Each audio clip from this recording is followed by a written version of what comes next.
Welcome to another episode of Hemp Barons. I'm Dan Humiston, and today the president of the US Hemp Authority joins Joy to talk about her hemp journey and her responsibilities leading the association that's helping to create the transparent framework that will guide the industry into the future. Let's join Joy's conversation with Marielle Weintraub.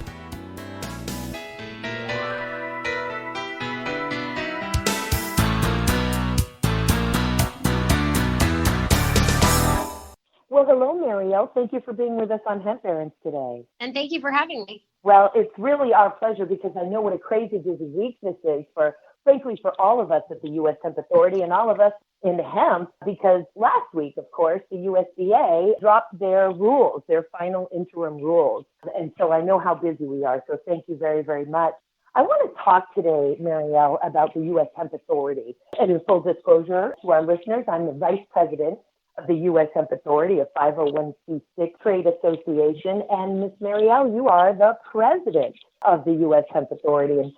And while we met long prior to our service to that nonprofit group, that is where we have gotten the most of our work done together. And it's such an honor and pleasure to be able to roll up my sleeves with you and view the work done by the technical committee that creates these versions and move it forward into creating really industry standards that will give safety and quality assurance confidence to consumers and to law enforcement as we unroll dietary supplements, foods, and cosmetics made and derived from the hemp plant, whether they be grain or whether they be the extract with those valuable non-intoxicating cannabinoids. Before we get into your work and this new version 1.0, how did you come to hemp, Ms. Marielle? How did you learn about the hemp plant and were drawn to it? What's interesting is it seemed like I was on a random path, but that random path actually put me in the place I am now because I was working for Covance, which is now Eurofins, a dietary supplement and food testing lab. And I was really doing dietary supplements only, covering Colorado and Utah. And one day I was at a dietary supplement event and someone came up to me and said, "Can you test CBD products?" And actually, I think he said, "Will you test CBD products?" And mind you, I have a PhD in neuroscience. And I looked at him and said, "What's CBD?" And that's when the conversation started. It was in 2016. We ended up speaking for hours. I was enthralled by the concepts. When I was in grad school, I had studied cognitive deficits and the effects of inflammation on cognitive deficits. And immediately I thought, I wonder if this could have worked when all the other drugs have not. And I called my dad, who's a physician in Census, and I said, "Have you heard of this?" And he said, "I have heard of it. I don't know much about it, but I know I've got patients leaving Texas to move to Colorado." And he happens to be a pediatrician. So I started to review it. I fell in love with the concept and the work that I had been able to find in the studies back from the 60s out of Israel. And I brought it to the attention of Covance and Eurofins. And in the beginning, it was an immediate no. And it took me a couple months and a couple layers of lawyers to get them to finally agree to start testing CBD and hemp products. And what we learned is we built a very large testing program that I think has helped a lot of groups. So between starting that program there and the Hemp Authority, it's probably what I'm most proud of that I do in this hemp industry. I did not know that story, sister. I'm just thrilled to be hearing this. Wow, what an inspiration. Just absolutely amazing. And I did know, however, that you're very much responsible for bringing hemp into Covance, and then Covance, of course, was acquired by Eurofins. And we're so grateful for all of the testing facilities, particularly the ones who are just very engaged in creating standards and, of course, who have become ISO certified and all of those things. But when Eurofins became involved, now that brought it to another level because of the tremendous credibility that Eurofins brings. Could you just explain to the listeners a little bit about the history of Eurofins and what Eurofins means basically in the food and dietary supplement space? Sure. So in the U.S., Covance is actually the bigger lab, which is why Eurofins wanted to own them. Globally, Eurofins started in France. They were the first to test and identify grapes for wine to show that people couldn't adulterate specific types of wines by using the wrong grape type. So if you actually look at the name Eurofins, the first instrument that Eurofins was using was actually an infrared version of testing. And Eurofins is actually, it was a sniff test is what it's called, SNIF is the initials of the instrument. And so the owner thought Eurosniff sounded terrible, so he named it Eurofins. And it has since exploded in the United States as well as all over Europe. There's some very large labs in Germany and other countries, but they saw the good that Covance had and the testing that Covance was doing in the US and wanted to bring that into their already large testing group in the US. But it just allows them to cover almost every state in the United States for testing and different types of testing. So not all of them do dietary supplements, food, or cannabinoids. They are very specialized. So some only do pesticides. Some are well known for doing genetic testing and so on and so forth. But it gives people the opportunity to work with a very well known and trusted name. And it gives the hemp industry a chance to have their testing done with a group that can really back the work they're doing. And it was even mentioned, I don't know if this is going to mess with your timing of USDA discussions, but even USDA mentioned the fact that you should be using ISO accredited labs that have validated their methods. And Eurofins brings that kind of trust into this industry. Absolutely. So not only on sample preparation and analytical methods and that whole sort of part of the technical operations of that cycle, sampling and analytical, but testing around shelf stability, testing and food science services. So Eurofins offers just a tremendous amount of services with all of its years of experience to the industry, and it's really amazing.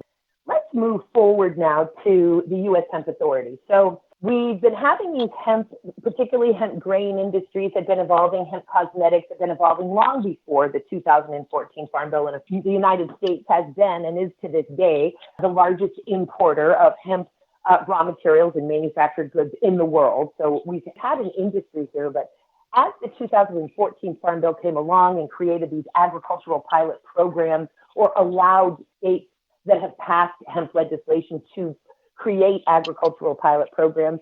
And so then the hemp extract industry came around about that same time. As I often say on this show, you know, hemp extract hit us like a ton of bricks about 6 years or so ago. We were oil, seed, and fiber and all about the grain and the fiber. And then hemp-derived CBD came along, right?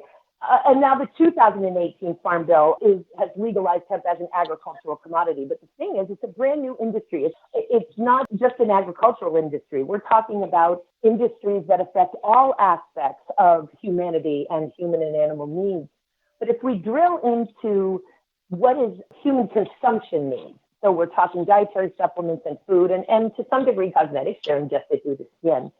We knew that there needed to be standards, that it would take time for the FDA to come up with a regulatory framework or to fully accept and catch up with the new liberation of hemp, taking its place in the broad light of day with all of the other agricultural commodities. And so the hemp industries knew we're going to have trouble, and bad actors may take the industries down if we don't have standards here. So the US Hemp Roundtable, a 501c4 advocacy organization formed in Kentucky, and by the way, that is the advocacy partner of the Hemp Industries Association, of which I'm the president, founded in 1994. We could not be more pleased with the just incredible, frankly, heroic and ongoing, relentless work of the US Hemp Roundtable. He funded the second organization, the US Hemp Authority. Not a member-driven organization, an organization to create a third-party, independently verified certification program that would create procedures and audit schematic that would assure safety and quality assurance of these products derived from hemp. And so proud of the fact that the version 1.0 came out last year in November, and several companies were certified, and now we're on version 2.0. Could you tell us, from your perspective as president of the US Hemp Authority, how you first feel about the US Hemp Authority, what it is that we do, what our goals are, and then we'll get into version 2.0 and those updates for everyone. Absolutely. So the US Hemp Authority was developed so that we could have an easy way for people to identify safe, legal, and quality assured products. It started in 2016, as you had said, when there was a group of the larger hemp and CBD companies that were afraid someone would have what Larissa Pavlik from UNPA likes to call a 60 minutes moment, where one group would bring down the entire industry. And you can actually see that today in stock market prices, where we rise and we fall together. And what we didn't want to have happen was someone epically fail their consumer and bring down everybody else with them, because we want people to have access to these products. So we created guidelines based on the FDA Food, Drug, and Cosmetic Act in 1.0, and have since very much so strengthened those regulations for 2.0. We have to remember that when we rolled out 1.0, we were the first and I believe only certification program, and we're definitely still the one with the third-party audit. So there are other certifications out there, but unfortunately, a lot of those you fill out a form and you send it back in, and they may or may not qualify your answers. Where we are specifically using third-party independent auditors to make sure that the guidelines that we have set, and now we have set them to be identical to that of the Code of Federal Regulations, which is what the FDA follows for food and dietary supplements and cosmetics, to make sure that we're following those guidelines, as well as the patchwork of state guidelines we are also responsible for. And so what we wanted to do was give everyone assurance that hemp companies that are certified with the US Hemp Authority seal are creating quality products that have been verified by an independent auditing company. We're not talking about an audit over the phone or an audit on a form. Oh, no. We deploy, yes, physical inspections of these facilities take at least a full day, and physical inspections of the farms for the growers who want to be certified. And thank you, of course, for making that distinction, Marielle, that while there are others, and they're sort of popping up by the day, it's kind of like there are trade associations popping up, and there are certification programs popping up, or as I like to say, folks putting a shingle on their shack. But these are not real third-party, independent, verified certification programs. Please recognize, folks out there, that lawmakers and regulators need to be able to trust these certification seals. They mean nothing unless it's actually a trusted seal.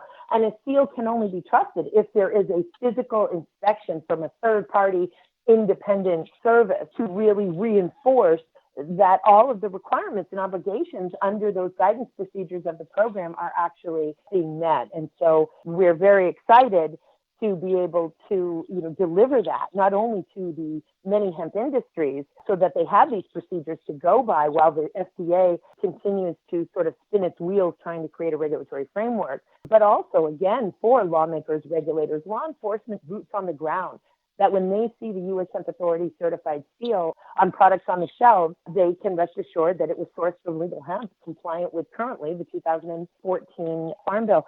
And we've even had entire chains of retail stores contact us, and I think one that is actually being executed an agreement with us because they only want to carry US Hemp Authority certified sealed products on their shelves. Is that right? The one thing about retailers is they also have to follow very specific CFRs, codes of federal regulation. And one of the regulations they have to follow is they have to have a form. It's called a supplier verification program. Because if they're going to trust the C of A's of the companies they are allowing to sell product in their store, the federal government wants to know that there is oversight over those companies. And so the retailers need a supplier verification program. The US Hemp Authorities is the one that these retailers are trusting based on the fact that we did roll out 1.0 and we learned a lot from 1.0. We also saw where our gaps were. And we went out of our way to fill those gaps and to make the program stronger and to reach out to more stakeholders across the hemp industry.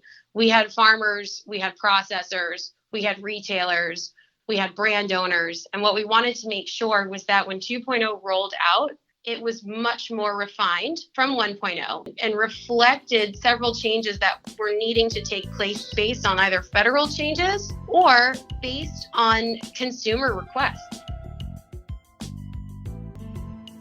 Let's go, if we could, through sort of the 5 highlights of what has changed. Would you want to explain or just sort of list those, because they're pretty big deal. Right. So one extra one. So I think there should be 6. I think there are 5 listed.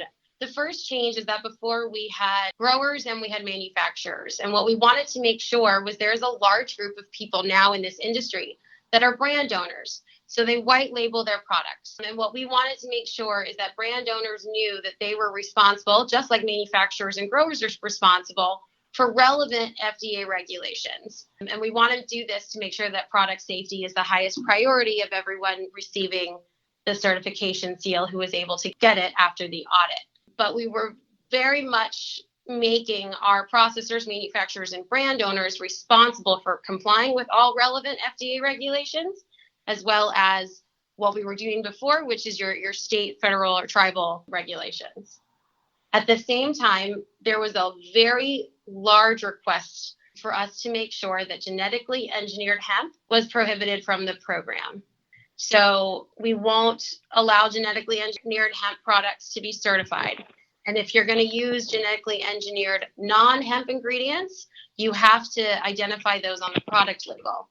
This is a little stronger than what the FDA has rolled out in their regulations, where they have made listing ingredients voluntary that are genetically modified. We have said that it is not voluntary, it is mandatory that you list those ingredients. We're not saying they can't be in your product, but we want the consumer to be able to choose the product that is best for him or her. Super quickly on that one bullet point, just to say that when the US Hemp Authority reaches out across the country for stakeholder input, for public comment, so not only did we, of course, create a technical committee from across multiple disciplines, basically the wide spectrum of hemp disciplines, from labs to growers, processors, fiber, grain, dietary supplements, everything in between. But also we reach out for public comment, and those periods last between 45 and 60 days, our public comment periods. And we received over 2,000 comments to get to version 2.0. About 1,700 of them were generated from a sort of robo email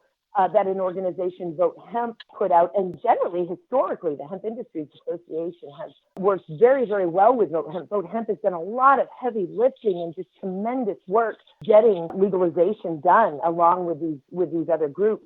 But it was fascinating in that in working with some of the folks from the Center for Food Safety and the folks who are quite related to Vote Hemp, we were exploring the issue, or the genetic engineering issue. And of course, I was not at all for genetically engineered hemp being included in our program.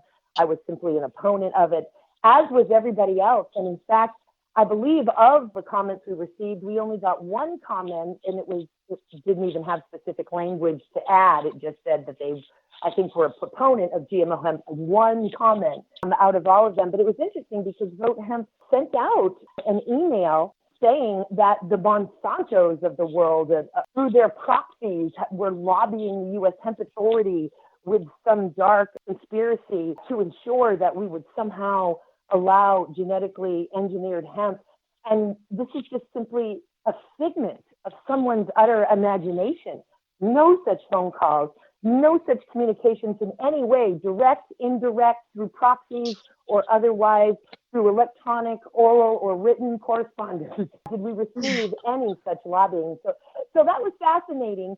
Yeah, I appreciate that the email was generated and that people were taking such a hard stance. What I didn't appreciate was the fact that the language had already been written and included and was available online when they decided to send that email out urging us to not allow genetically engineered hemp into our program. It's important to be able to make those calls and get people motivated and to send emails. And it's unfortunate when it's used after the fact and when everyone's already in agreement. Indeed. And to wrap up that point, we are all in agreement. Nobody, except for the one random email we got from the one random guy, wants GMO hemp to be certified right now. So it's not happening. And also along those lines, we're not allowing synthetic or biosynthetic CBD or any other synthetic or biosynthetic cannabinoid in the program. So those products will not be Hemp Authority certified. To also be as transparent as possible, we are demanding that product labeling include country of origin where the hemp was grown. And to make our lives easier when discussing the different types of hemp and broad spectrum, full spectrum, isolate, we have defined terms for use in our labeling in the glossary section of our guidelines. No, and folks who want to go use those terms on their label will need to match the definitions in that glossary. So instead of, I wonder what this company means when they say broad spectrum, and I wonder what this company means when they say full spectrum, if you're US Hemp Authority certified, and you're using those terms, folks can go to the glossary, which are publicly available online, and that's what it means. Right. So the idea is to be as transparent as possible with all of your products, with all of your labeling, with our auditing and our guidelines, and give people the power to choose which products they prefer. Absolutely. And on top of the biosynthetic and synthetic cannabinoids, of course, there are cannabinoid phytochemicals.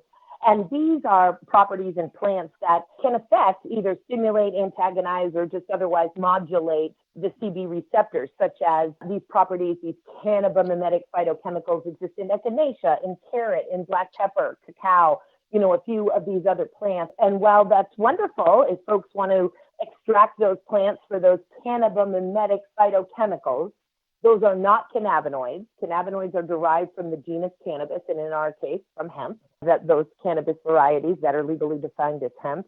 Also, those will not be certified. So we are only dealing with actual hemp-derived foods, dietary supplements, and cosmetics, whether that be the valuable protein-rich or omega-rich grain, hemp seed, or whether that be cannabinoid and terpene-rich extracts from the hemp floral material.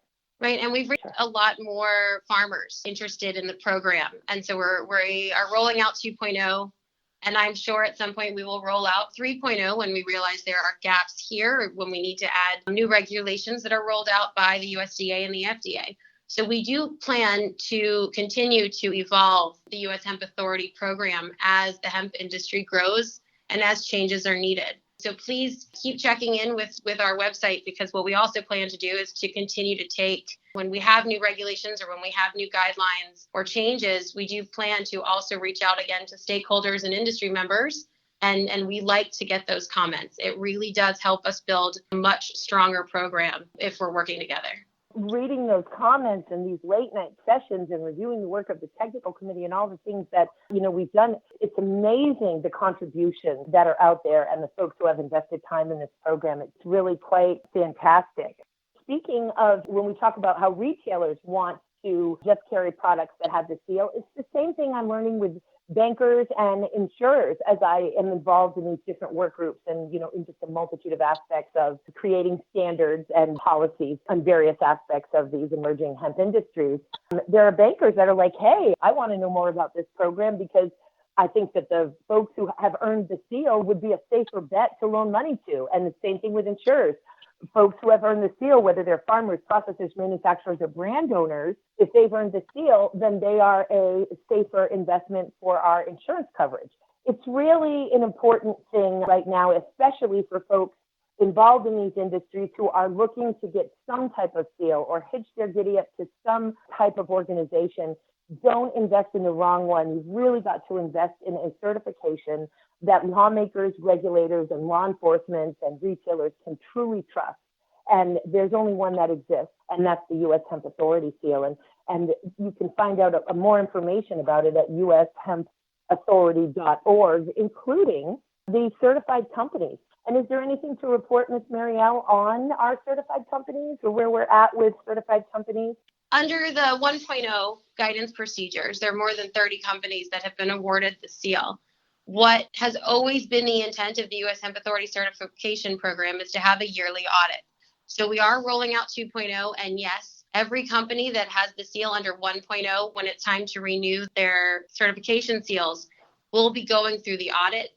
They will be going through the 2.0 audit, and we will continue to keep this program as a yearly audit so that we have that quality assurance that we set out to gain from creating this program to begin with. Absolutely. And I think, again, to maintain and earn that credibility with lawmakers, regulators, law enforcement, and others, especially while everything is rapidly developing, annual audits are absolutely required. Perhaps in the future, when things are more established on state and federal levels, it may be that companies who scored over a certain score on their audit, perhaps they could have more of a desk audit the second time instead of having a physical inspection. But we're talking some years out before the program would be able to consider those types of benefits for companies and farmers who have really shown long track records of compliance. Until then, again, if you want to create credibility, and that is the entire point of the seal is only as strong as the obligations under it and the integrity of maintaining those obligations under it. It's going to be for sure an annual review. So version 2.0 guidelines are up there on the website, publicly available for everyone to see and grab. Just go to ushempauthority.org and check out those guidelines so that you can see what is expected of you if you are in the hemp dietary supplement, food, or cosmetic space. Again, whether that's grain, that very valuable nutrient-dense seed, or whether that's extracts and cannabinoids and terpenes extracted from the floral material. If you want to know what is really expected of you, please go check out those guidelines, come into compliance. If you want to participate and earn the seal, which more and more we're developing and nurturing those relationships with bankers, with insurers, with retail stores, get on board and look into enrolling into the program. We've made it very affordable, both through the audit process and for licensing fees, with caps and so on and so forth for farmers and acreage and SKU numbers, so that all companies of all sizes will be able to participate here. Hemp is for everybody. Marielle, working with you is a very high honor. We have another work session tonight, and I'm looking forward to it because you're just such a pleasure, and you're so brilliant and so dedicated to this plant and dedicated to really responsibly creating industries and standards so that we can deliver on the promise of this incredible, versatile, valuable plant. It's an honor and a pleasure to work with you, sister. Thank you for everything you do for hemp, and thank you for being with us today on Hemp Errands. I appreciate it. Thank you. And anytime, Joy.